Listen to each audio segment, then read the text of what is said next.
ini nanti mekar dan turun hujan biasanya ambrol, Bang. Itu sudah kita cemas lagi, ambrol lagi. Kalau kita harus, makanya jadi petani itu harus siap menerima apa itu balasan yang tidak sesuai dengan harapan. Karena apa? Bertani itu biayanya pasti, keluar tenaganya pasti, keluar hasilnya enggak pasti. Kesehatan itu mahal harganya. Jadi jaga kesehatan Anda dengan minum madu bunga randu 1 hari sekali 1 sendok makan. Insya Allah badan tetap sehat dan tetap kuat. Yuk, satu kayaknya masih lemas. Mantap. Usia kita tidak muda terus, tenaga kita tidak kuat terus. Mari kita tanam bibit buah-buahan mulai dari sekarang untuk pensiunan kita nanti di hari tua. Ayo kita majukan pertanian Indonesia. Bertani juga menyenangkan dan bisa buat hiburan.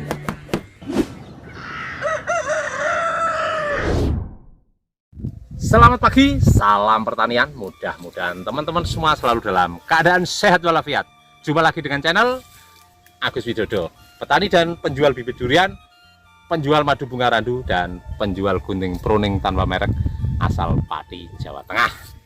Pada kesempatan pagi hari ini kita berada di kebun durian yang bekas kebun jengkol dulu ya teman-teman, yang kemarin sudah habis saya video, tapi ada lagi yang minta supaya di review kembali perkembangan seperti apa. Dan di sini saya akan kupas tuntas tentang nilai secara ekonomis atau secara bisnis antara bertani durian, berjual bibit durian, dan juga berdagang buah. Nah, kita lanjut ke pembahasan itu tadi, yang mulai dari yang paling pahit. Kita mulai dari paling pahit, yaitu jatuhnya di petani. Ya, lanjut. Ya. Petani itu harus paling pahit, paling getir, paling pahit. Karena apa? Kalau sudah kita menanam sampai bisa subur, itu udah gali ilmunya, itu udah pengorbanannya udah banyak sekali. Pengorbanan uang, pengorbanan tenaga. Seperti ini Bang Moha ini, hari-hari itu nungguin selang, siram kayak gini, nanti nyangkul, mupuk, itu loh. Apa ya enggak kasihan? Yang penting hadiahnya apa? Tanaman baru subur saja, Bang. Itu udah senengnya minta ampun ya. Senengnya minta ampun. Nah, giliran nanti sudah besar, nunggu berbunga. Itu kayak nungguin tumbuhnya jamur di musim kemarau. Ngenteni tukuling jamur ing mangsa ketiga. Kayak itu harap-harap cemas. Begitu kita sudah belajar ini itu, kita aplikasikan untuk masa-masa pembungaan, kita pakai MKP, ya, pakai boron, pakai itu, sudah kita berhasil cari cara itu, kita terapkan di kebun kita. Sudah bisa muncul bunga seperti ini, Bang. Sudah seneng-seneng lagi, tapi masih harap-harap cemas. Karena apa? Karena sebentar lagi bunga ini kalau sudah mekar, itu nanti lewat penyerbukan alami ataupun dibantu proses manusia, ini nanti akan menjadi pentil. Itu sudah harap-harap cemas lagi. Begitu ini nanti mekar dan turun hujan biasanya ambrol, Bang. Itu sudah kita cemas lagi, ambrol lagi. Kalau kita harus, makanya jadi petani itu harus siap menerima balasan yang tidak sesuai dengan harapan. Karena apa? Bertani itu biayanya pasti, keluar tenaganya pasti, keluar hasilnya enggak pasti. Ya, gitu loh. Ini biar saya dikira saya ke pedagang bibit terus manis-manis terus gitu. Enggak. Nanti juga di terakhir video ada jalan keluarnya. Jalan keluarnya seperti apa ya? Itu menurut analisa saya gitu loh. Ya, jadi setelah jadi pentil tadi, Bang, kita masih cari ilmu bagaimana supaya bunga kita tidak rontok. Kita lakukan penyemprotan 10 hari sekali dengan MKP atau KNU3 yang mencegah kerontokan, dengan lakukan pengocoran, dengan ganda hasil buah, perawatan bunga segala macam. Dan nanti saat pengisian kita harus memberikan pupuk-pupuk tertentu untuk supaya ini nanti bisa nol. Lah, setelah jadi pentil, Bang, besar bisa ambrol, rontok juga, bisa tidak ya kan? Bisa. Lah, setelah jadi buah besar, Bang, menjelang masa panen, jangan seneng dulu. Ya ini 100.000 subscribe harus spesial ini. kontennya harus memberi pembelajaran. Betul. Bukan pembodohan, bukan istilahnya tipu-tipu, harus per-peran saya karena 100.000 subscribe saya itu sukarela dari viewer saya. Tidak pernah saya meminta silakan subscribe, like di dalam video saya, nggak pernah, tapi saya hanya mengharapkan keikhlasan dan ternyata teman-teman ikhlas memberikan subscribe pada channel saya sampai 100.000 subscribe. Saya harus buka-bukaan juga, Bang. Setelah jadi buah, mangsa panen itu ternyata, Bang, daunnya trubus. Daunnya trubus. Terus apa itu berbarengan dengan cuaca ekstrim, hujan sehari-hari. Akhirnya apa? Buah yang dihasilkan, Bang, anyep. Kemakan tapi tidak, oh ya, itu kan. Oh, gagal. Tapi kemakan ini masih, maksudnya nggak mengkal kayak montong itu enggak. Nih. Oh, ini ya lembut, dagingnya lembut. Enak ini, masih dia istilahnya rasa masih manis lah. Ya kalau jual paling ya 25.000. Nah, pernah ya, Bang ya. Bahkan orang upload di YouTube ya. Saya sendiri kemarin ya mau upload mau enggak, itu sebenarnya pengen upload, nanti dikira saya ngurangin semangat daripada pertanian. Tapi ini perlu saya jelaskan karena apa? Semua channel durian itu yang upload durian pasti yang enak-enak ya kan. Saya pernah sekali ngupload yang durian mengkal itu aja saya dikira jatuhin punya orang, padahal punya saya juga saya kasih tahu bahwa punya saya gagal total pernah. Nah, ini saya menanam durian bawor ya, yang sudah berbuah. Ini kita bicara bawor lah ya. Kita bukan jatuhin durian apapun lah. Yang saya alami, durian bawor itu saya berbuah itu belum pernah dalam satu pohon ini 80%-nya enak.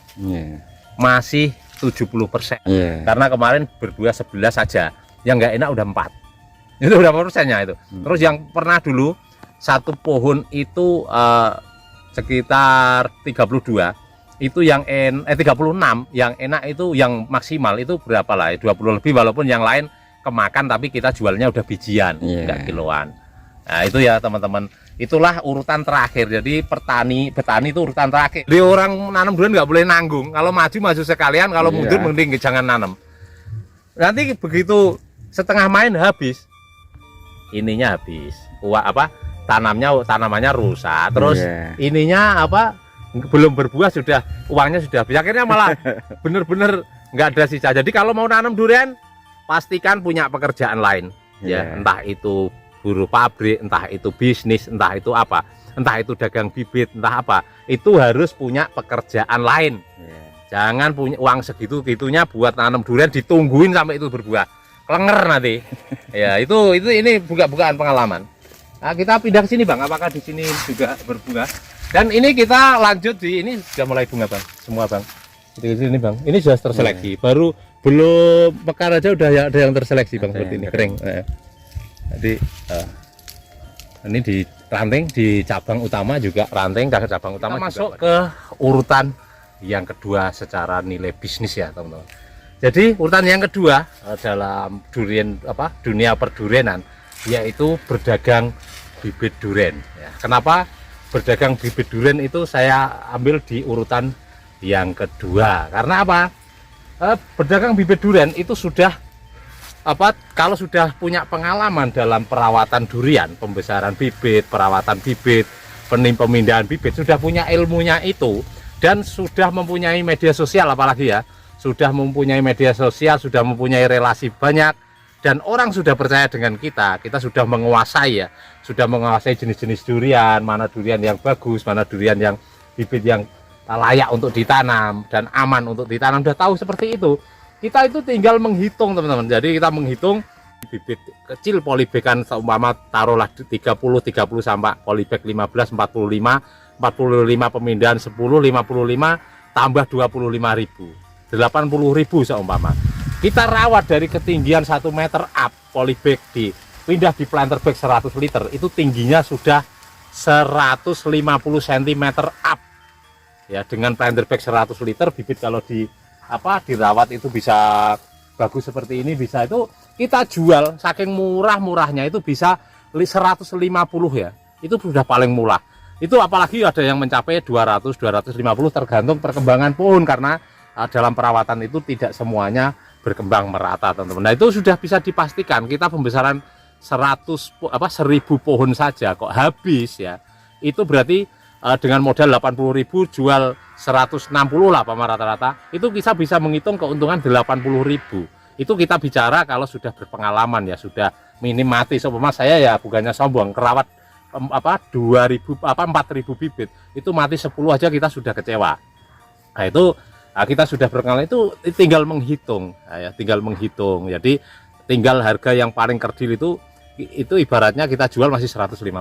Nah, itu sudah jelas keuntungannya ya. Jadi kita lanjut ke apa yang paling menguntungkan teman-teman. Jadi kita lanjut ke dunia perdurian apa yang paling menguntungkan, kita lanjut ke yang paling menguntungkan apa, dan kita lanjut ke jalan keluarnya bagaimana supaya kita nanti dalam bertani sampai berjual bibit berjual buahnya itu bisa mencukupi biaya perawatan, bahkan kita mempunyai nilai lebih. Ayo lanjut. Ini kita bicara yang paling secara ekonomi atau secara bisnis yang paling menguntungkan, risiko paling kecil, yaitu kita masuk di jual buahnya. Jadi jual buahnya. Jadi kalau kita sudah bicara tentang pertanian ya, baik alpukat, durian, itu kita yang paling menguntungkan tetap nantinya ya, nanti kedepannya itu penjual duriannya teman-teman. Karena apa? Karena dalam dunia perbuahan ya, durian maupun alpukat, itu nanti pada saatnya kita semua sudah tanam, itu yang paling menguntungkan. Kenapa? Pedagang buahnya. Karena pedagang buah itu tinggal pilih nantinya mana varietas yang bagus, mana rasa yang paling cocok untuk konsumen. Nah itu kita tinggal ambil saja, kita tidak usah mupuk, tidak usah beli lahan, tidak usah punya lahan ibaratnya. Itu kita sudah bisa bebas memilih ya, bebas memilih dimanapun itu ada durian yang kiranya disukai. Nah harganya tinggal per kilonya berapa Pak Mas, OC per kilo Pak Mas taruhlah 200.000. Nah kita tinggal ambil, kita sudah punya pasaran, kita sudah punya langganan. Kalau OC berapa? 250, saya pesan 10 kilo, saya pesan 20, kita tinggal ambilkan di petani. Tidak usah mupuk, tidak usah apa. Dalam satu biji durian ya, baik bawor, musangking, duri hitam, taruhlah paling kecil-kecilnya 2 kilo ibaratnya. Bawor bisa sampai 5 kilo, 4 kilo ya, itu bisa sampai puluhan kilo. Itu pedagang buah itu ngambil keuntungan nggak usah banyak-banyak. 1 kilo tambah 50.000 kalau untuk musangking ya. Biasanya pengambil keuntungan saya lihat itu ngambil dari petani 250. Kalau ketemu musuhnya, lawannya itu bisa ketemu lawan seperti ketemunya nanti artis, itu bisa sampai 650, bisa 500, bisa 450, bahkan sampai ada yang 6 juring, 5 juring. 1 juring nggak enak, biasanya nggak kehitung teman-teman, padahal itu hitungan kemakan masih bisa kemakan. Jadi sekarang kita lanjut ke penerangan yang terakhir, yaitu bagaimana supaya kita dalam menanam durian skala besar atau skala kebun itu nantinya kita bisa menjual durian-durian kita. Maka dari itu selama kita tanam, kita harus berpikir nanti cara penjualannya seperti apa. Dan kita bahas mulai dari awal lagi, yaitu dari kita menjadi seorang petani. Petani tidak boleh tanggung-tanggung. Petani itu harus kalau mau terjun itu harus punya nyali. Punya uang banyak nggak punya nyali itu nggak bakalan jalan. Punya uang banyak, punya nyali, nggak punya pengalaman, nggak jalan. Maka dari itu jangan tanggung-tanggung. Kalau memang terjun ke situ jangan tanggung-tanggung. Kalau sampai kita di tengah jalan, tanaman kita terbengkelai, nggak ada modal untuk ngerawat, tanaman kita mati, modal kita sudah terlanjur masuk di situ semua, hancurlah kita. Maka dari itu saya sarankan kalau mau jadi petani harus punya pegangan pekerjaan lain. Ibaratnya kita punya berdagang atau buruh pabrik atau apapun lah ya, pokoknya punya pekerjaan lain, dan anggap saja pertanian itu sebagai tongkatnya. Jadi saat kita itu habis bekerja, kita ngerawat kebun. Kalau yang mungkin lahannya nggak begitu banyak, bisa dirawat sendiri. Kalau mungkin yang punya bisnis, itu bisnis yang ini hasilnya untuk bayar karyawan rawat kebun. Itu kita bicara yang pertanian. Dan bibit, kalau mau jual bibit, upayakan mengenali semua jenis durian yang kita jual. Jangan sampai kita jual ke petani, dirawat 4 tahun, kita bilangnya OC, nanti keluarnya durian lokal yang enggak tentu jenisnya. Atau mungkin nanti bilangnya musangking, keluarnya montong. Jadi nggak sesuai harapan petani juga kasihan, karena ngerawat durian dari awal sampai dengan berbuah itu juga tidak butuh biaya yang sedikit. Ya itu menurut analisa saya. Nanti harus semua itu harus ditekuni. Jadi kalau dari bibit juga kualitas harus jelas, dan perawatan bibitnya harus bibit yang benar-benar fix. Jadi jenisnya jelas, subur dan layak untuk ditanamkan. Dan yang terakhir buah. Seandainya kita menanam pohon durian dengan skala besar, mari kita pikirkan dari sekarang supaya nanti ke depan saat durian saya buah ini, mungkin dari sekarang mulai main di media sosial, memperkenalkan kebun-kebunnya, supaya nanti saat berbuah kita tidak perlu lagi cari penikmat atau pelanggan dan datang ke tempat. Dan setelah kita terjun untuk berdagang buah, ada satu keluhan, jangan dibantah. Seumpama ada orang beli dibawa pulang, difoto, oh ini duriannya, maaf duriannya nggak enak, langsung diganti. Yakinlah bahwa penikmat durian itu saya amati hampir 100% itu orangnya jujur apa adanya. Jarang sekali yang ibaratnya nggak enak tapi bilang nggak enak, itu jarang. Kalau nggak enak biasanya memang nggak maksimal beneran. Jadi kalau jual itu harus orang beli durian dengan harga mahal itu yang dicari rasa. Kalau memang rasanya nggak enak, jangan dibantah. Percuma kita berselisih paham atau adu argumen dengan pembeli atau penikmat, karena itu hanya membuat pembeli itu tidak akan datang lagi ke tempat kita di tahun berikutnya. Jadi kalau nggak enak, kita harusnya jangan dibayar, soalnya itu tadi yang dibeli itu rasanya. Jadi benar-benar harus semuanya itu harus satu, intinya harus jujur dan jaga kualitas. Terima kasih, mudah-mudahan ini bermanfaat untuk teman-teman petani dan penjual bibit dan juga penjual buah durian di seluruh Nusantara. Terima kasih, semoga teman-teman semua selalu dalam keadaan sehat walafiat. Salam pertanian dan sukses buat semuanya. Amin.